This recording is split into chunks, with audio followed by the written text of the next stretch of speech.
Hi, good evening. Welcome to Gridiron Gurus for the Kennebec Journal and Morning Sentinel. I'm Travis Lazarczyk alongside my colleague Drew Bonifant. Drew, how you doing? I'm doing great. How are you? Good.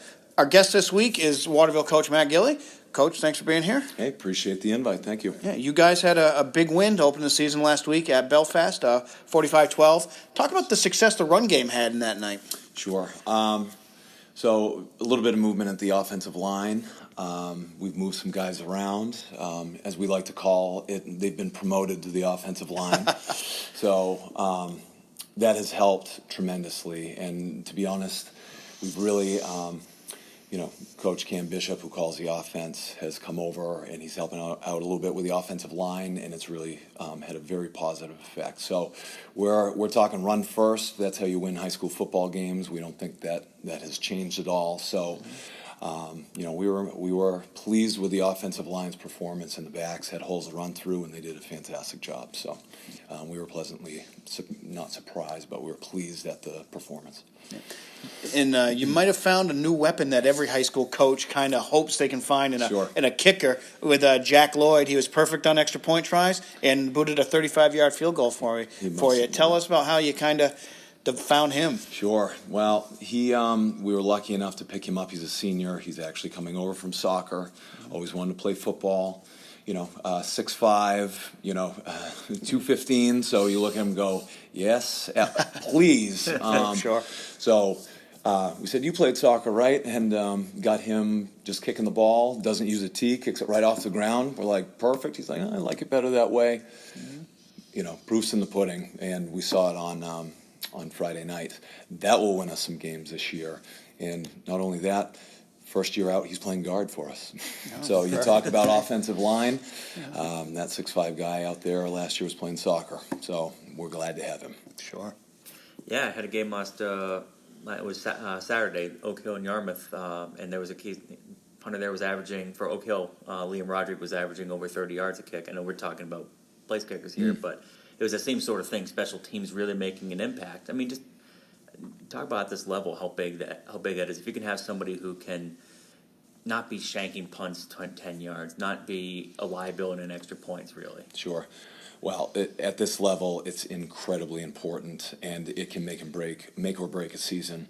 I mean, you look back at the last couple of years, and really difference maker for Winslow. They're very good in all areas, but talk about field position. If you think back, 13-14, where we were battling them to get to the state title game, every single possession we would have, it seemed like we were backed way up, and you have the whole field to go. And we sit back and you watch that on film, and you go, it is such a huge advantage. So when you see somebody shank a punt and it only goes 10 yards, that's huge. It's huge. So we pay attention to that. The conference voting, I mean, there's a lot of debate on that particular spot because it is so vital to the whole game.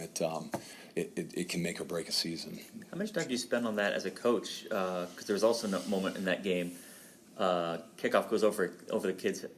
He kind of slowly goes back to it like it's a punt, then realizes the kickoff, he has to pick it up, and he only gets to the 4, and they ended up. That's kind of a turning point in that game. Sure. How often do you go over those situations and that sort of thing with your team? Sure. It's a balancing act. Each week we sort of, before we get into the week with the kids, we sit back as a coaching staff and we sort of think about, what we need to get better at. And, that week there'll be different focuses. But each week, each practice, we practice at least a phase. Tuesdays typically are offensive days. Mm-hmm. It's just very easy to work on punt, transitioning to offense to punt. And on defensive days, punt return. And a lot of times we'll do conditioning with kickoff and kickoff return. So, you really try to blend those.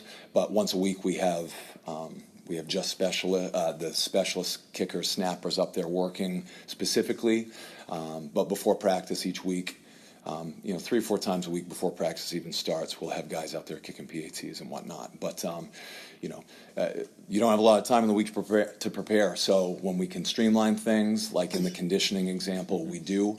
But, some people can overlook that third phase of the game, and you will feel that, and you will realize that as a team that wow, this is an area we definitely need to get better at to create more success.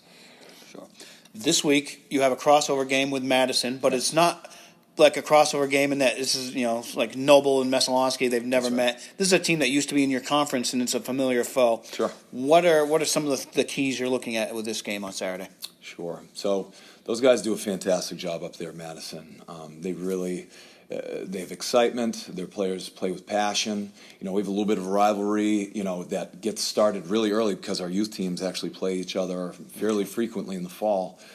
So we're familiar with those guys. They play in our 7-on-7 league up at Colby every summer. It's really outstanding. They had some heavy graduation losses this year. But to their credit, you look at who they played the first 2 weeks, and we have, they played Skowhegan, which is 2 classes above. Sure. Class D, which they're in, and also they played Wells week 1. Mm-hmm. So you can look at that score and say, well, they got shut out. I'm telling you what, you watch that film, that is a very good Madison team playing pretty exceptional Wells team. But, those guys have the ball rolling. It's the next man up clearly. Whalen's gone, and that's a big loss. But you take a look, and they've got guys carrying the load. And to their credit, they're running their system. They haven't changed a ton. They do what they do.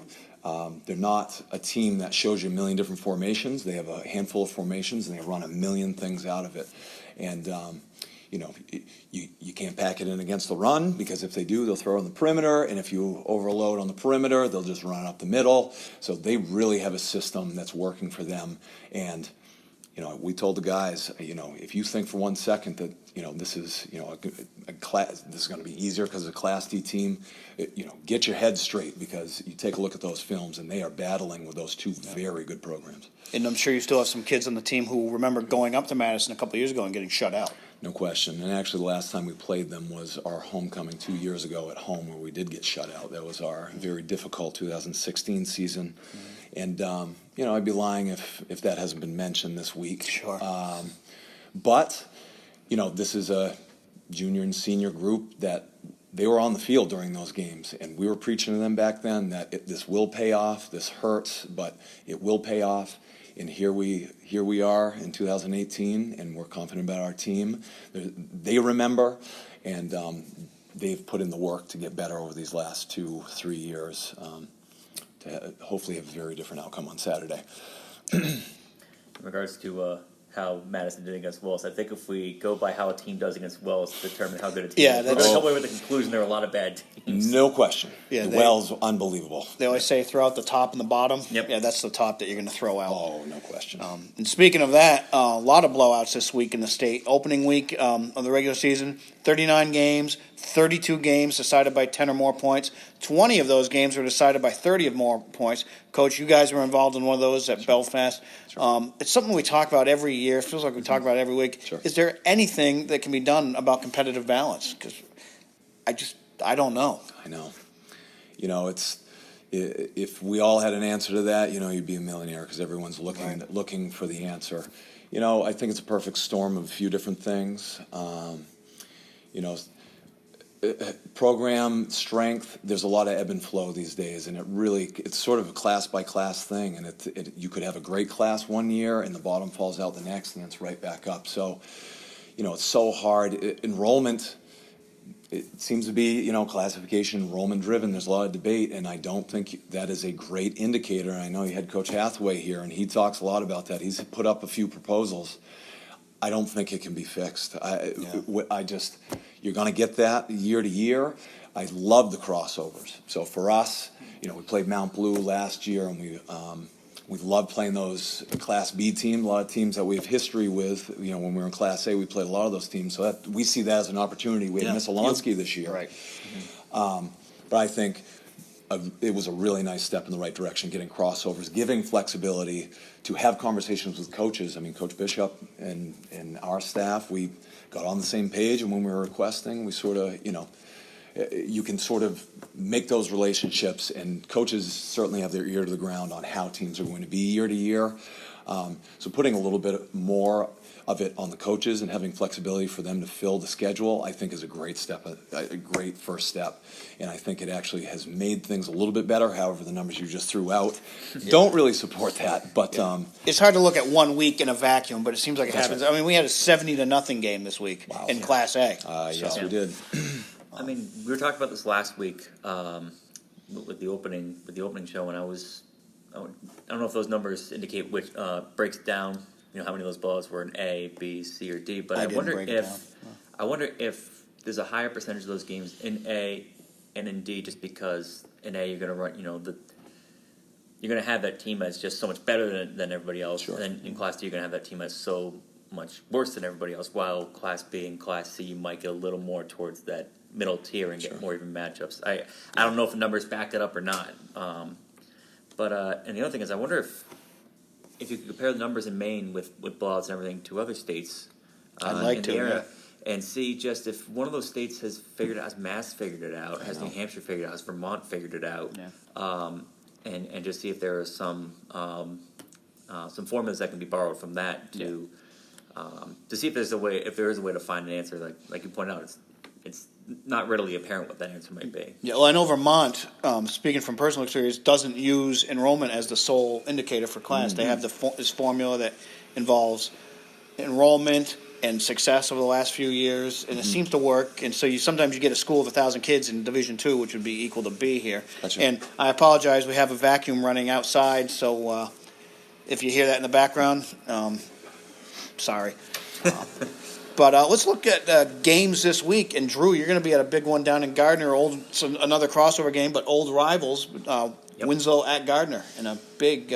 These teams both have state aspirations. I'm really looking forward to that game because while we saw what Gardner could do in the second half of last year, I think there was still a little bit of was this just a few key seniors stepping up for them? Was this kind of a fluke, I guess you could use that word, because Winslow's there every year. So if you can play well against Winslow, it's like that's a real test.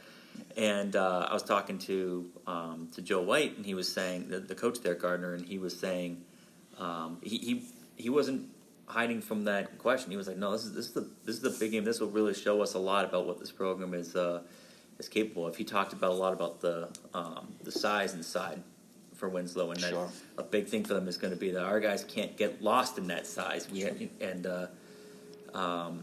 I mean, you mentioned you've talked before about what Cam Winslow, the kind of player he is for the Black Raiders, and I mean that's just a question: is Gardner going to be able to compete well in the trenches? Because if they can't, this game can get away from them.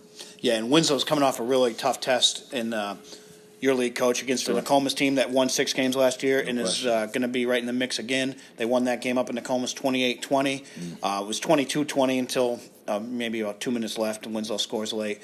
I imagine you'll be at this game to scout because you'll be playing Winslow the next week. We will be indeed. I'm really looking forward to it. 2 programs that we have a ton of respect for. Obviously, here at Waterville, we have a long history with Gardner. Certainly one of our biggest, if not the biggest rival when I played. And I will say I love it. You look at this team, you think it was the 98 Gardner team with the stickers and the offense and the defense are running. That's I love that.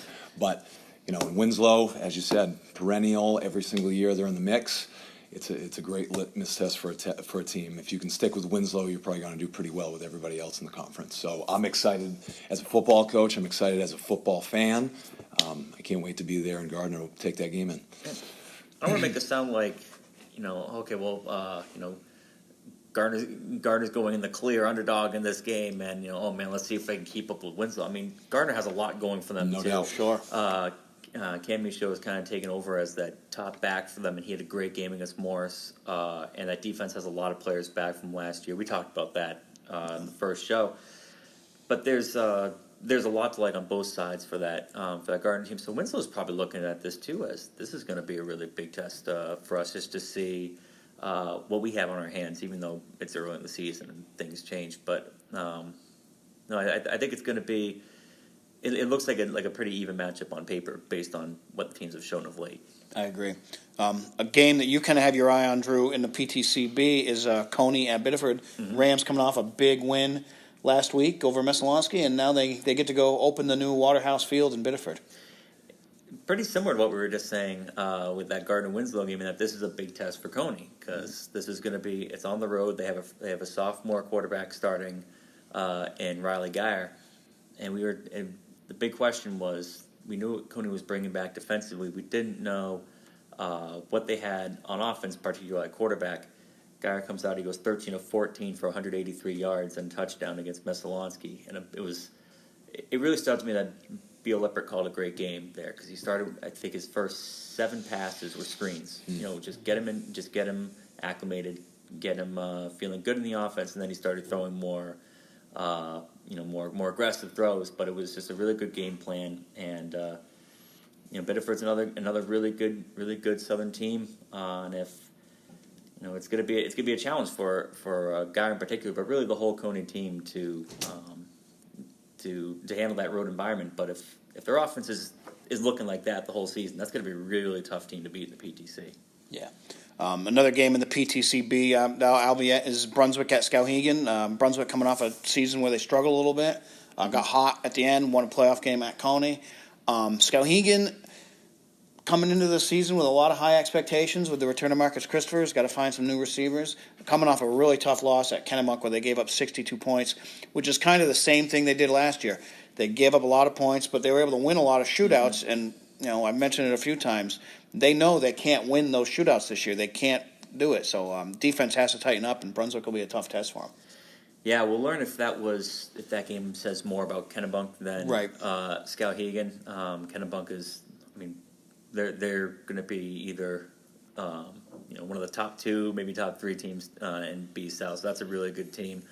And Brunswick, that was a big win they got at Falmouth last week. Yeah, I think that's the first time a PTC B team has beaten a Campbell Conference Class B team. Yeah, they went 0 for last year. That's right. Yeah, I know Falmouth doesn't have Jack Bryant like they did last year, but that's still clearly a very good team.